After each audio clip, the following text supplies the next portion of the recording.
Nearly a decade ago, I was building an app that went viral, ended up putting me in a room with Kevin Hart, and taught me exactly how founders can do everything right and still get it wrong. In this video, I'm gonna break down the full story of my first app, Via Fitness, and more importantly, what I would do differently today if I were starting from zero. Now, the last tip that I'm gonna share today is the one that's gonna make it all click, so make sure to stick around to the end. So this is a company where I met Kevin Hart and had him offer us a $2.2 million investment. It's also a company that went viral and got over 46,000 downloads, but still couldn't figure out how to make real money with it. We had massive wins and brutal losses. And at one point I had to admit that we had overbuilt the product, picked the wrong partner, and listened to the wrong advice at the wrong time. I'm sharing this because a lot of founders are stuck in that confusing middle phase right now, where things look successful on the outside, but on the inside, it feels like they're falling apart. By the end of this video, you'll know how to spot those mistakes early, how to decide who to listen to when everybody has an opinion, and how I'd approach building and scaling an app today with everything that I've learned. This is the real story of Via Fitness. What worked, what didn't, and all the lessons I wish I understood much earlier. So first things first, how did I end up meeting Kevin Hart and getting him to agree to invest $2.2 million?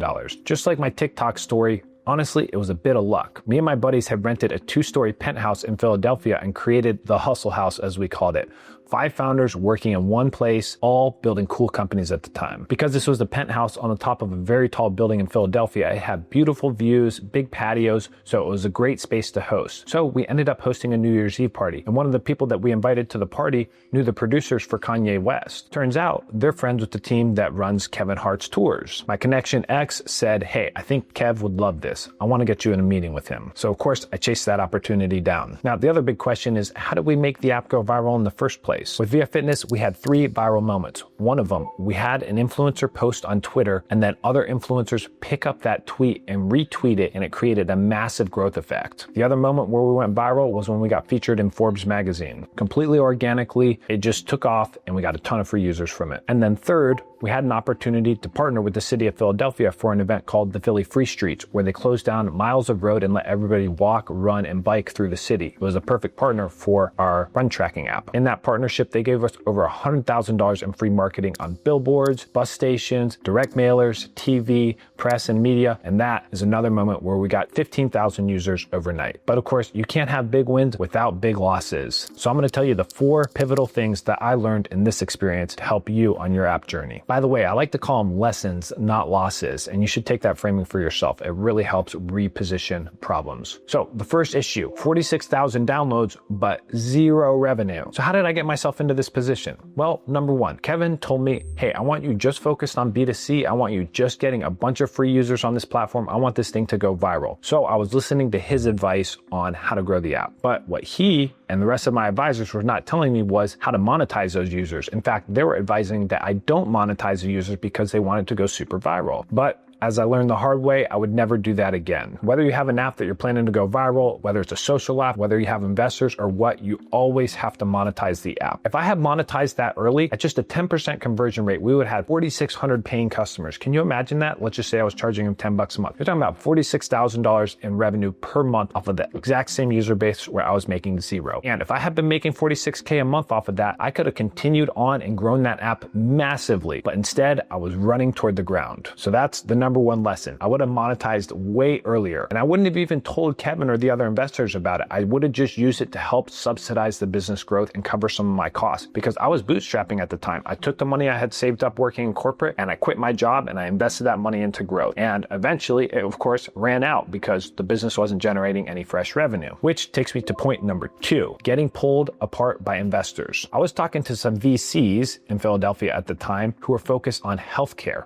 Okay, so they wanted me to take the B2B approach. They wanted me to sell data to healthcare providers and use the app to help stimulate healthy behaviors in their patients. So they were pushing me to go hard into the B2B segment. Meanwhile, Kevin over here is pushing me to go hard into the B2C segment because he wants to make this app his celebrity branded app. So who do I listen to? They're pulling me in completely different directions of the business. If I pursue the B2B route, I'm going to be building a completely different product than if I pursue the B2C route. So by nature, it was literally splitting the business business in half. So what would I do this time? Frankly, I would look inward and think about why I started the app in the first place. Was it to become a B2B SaaS app for healthcare, or was it to become something viral where we raise a lot of capital and explode the user base? It's two very different approaches to business. So the reason I had initially built the app was for consumers. So I would have focused on consumers, but I would have monetized them. That way I could subsidize and pay for the marketing while I was growing, while keeping Kevin happy. And if those B2B investors ever wanted to come in, I would still have a business case for going B2B. I pursued both and it split me apart. Speaking of building in two different directions, this caused point number 3,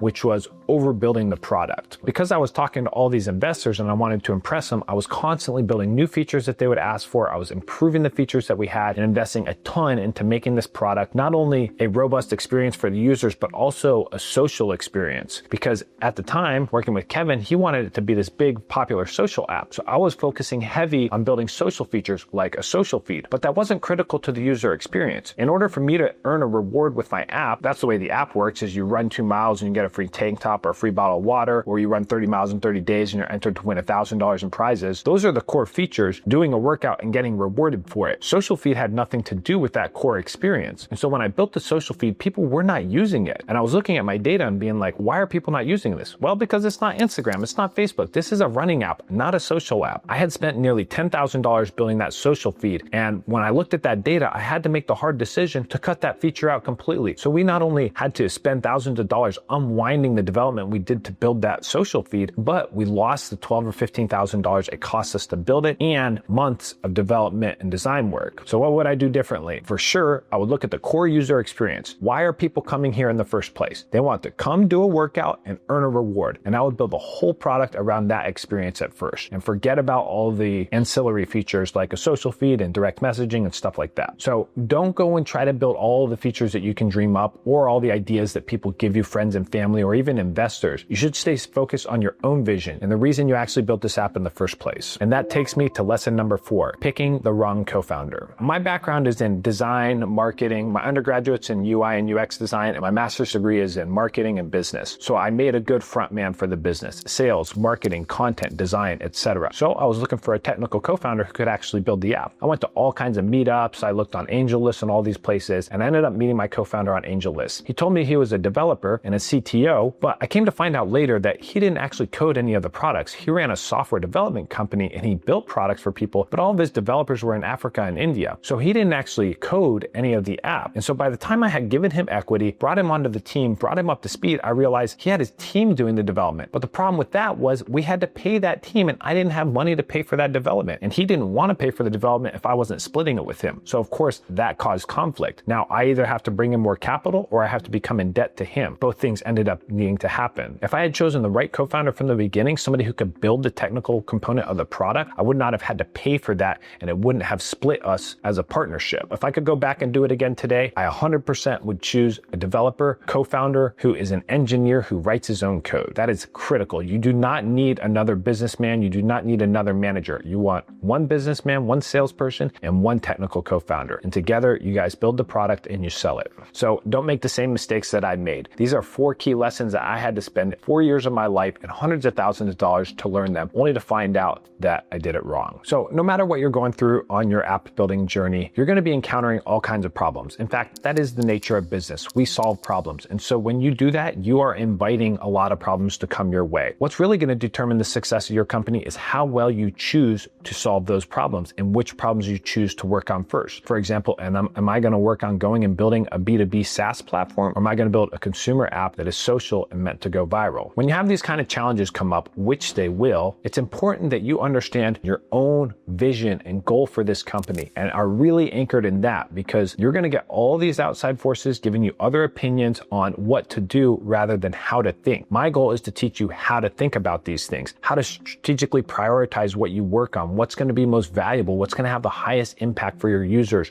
or for your investors or whatever. So my hope is that you take these lessons and it teaches you how to think more effectively in the nature of your startup. The easiest way to think about it is through constraints. You have a goal, let's just say, of hitting 10,000 users so that you can get investors. So the main constraint, the main thing stopping you from getting those investors is those 10,000 users. All you should be focused on once your product is live is getting those 10,000 users, because that is the tipping point that will make investors invest. And so you should always come back to that anchor. What What is the problem that I want to solve? What's the most effective way to solve it in an elegant way for users? And what is the constraint that's keeping me from solving that problem for users? Most often, the constraint with apps is not enough users, because once you start getting users, one, then you can start getting investment. Number two, you can start making revenue on those users. But in terms of priority, revenue is going to be a higher priority, because in order to run the company, you need revenue to come in. Therefore, your top goal should always be more users and more revenue. And then let those users guide how you build the product. If you bring in 10,000 users and they're all requesting a feature, that's an obvious reason to build it. But if one or two people recommend it or ask about it who maybe aren't even in your target audience, you're not going to want to take that advice. You have to look at the bigger picture and always re-anchor on your own purpose, your own why for building this company. And if you're ever confused, if you're ever feeling pressured, I encourage you to take time to step back and to reflect. What do I actually want from this app? What do I want for myself and for my company and for my career? That should be your guiding light, not what other people are telling you. So if you're building something right now and it feels messy, if it feels disjointed or contradictory, that doesn't mean that you're doing it wrong. I would encourage you to watch the other videos on my page. All of them are intended to help you as a founder. Until next time, go build something epic, and I'll see you soon.